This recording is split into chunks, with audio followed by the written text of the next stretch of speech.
બાઇડનને થઈ આ બીમારી, ભારતવંશી તેમનું સ્થાન લઈ લેશે. અમેરિકન નિષ્ણાતના દાવાથી હડકંપ. અમેરિકાના રાજકીય નિષ્ણાત અને લેખક ટકર કાર્લસને દાવો કર્યો હતો કે રાષ્ટ્રપતિ જો બાઇડનને ડિમેન્શિયા થઈ ગઈ છે.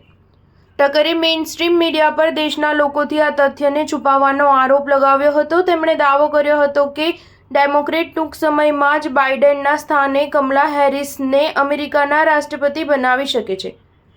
સિડનીના ઇન્ટરનેશનલ કન્વેન્શન સેન્ટરમાં 4000 ફેન્સની હાજરીમાં ટકર કાર્લસને કહ્યું કે CNN પર પત્રકાર તરીકે આવનારા અમુક ડેમોક્રેટ કાર્યકરોએ જો બાઇડનને ડિમેન્શિયા જેવી બીમારી છે એવું છુપાવવાનો પ્રયાસ કર્યો હતો. અમેરિકન મીડિયાનું આવું વર્તન કે જાણે તેમને હાલમાં જ આ મામલે ખબર પડી હોય તે ચોંકાવનારું છે. ટકરે દાવો કર્યો કે બાઇડેન ડેમોક્રેટિક પાર્ટી વતી રાષ્ટ્રપતિ પદની રેસમાં ટકી નહીં શકે.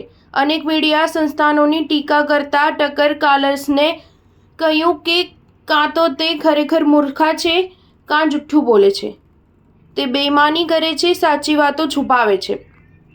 અનેક ડેમોક્રેટિક નેતાઓને સૂચન કર્યું કે રાષ્ટ્રપતિ જો બાઇડેનનું માનસિક સંતુલન ઠીક નથી અને તેમને રાષ્ટ્રપતિ પદની રેસમાંથી હટાવવામાં આવી શકે છે. કાર્લસનના મતે આ ક્ષણ ડેમોક્રેટિક અને રિપબ્લિકન બંને પાર્ટી માટે મહત્વપૂર્ણ છે. સ્ટાર ન્યૂઝ 7 હંમેશા સચ્ચાઈની સાથે.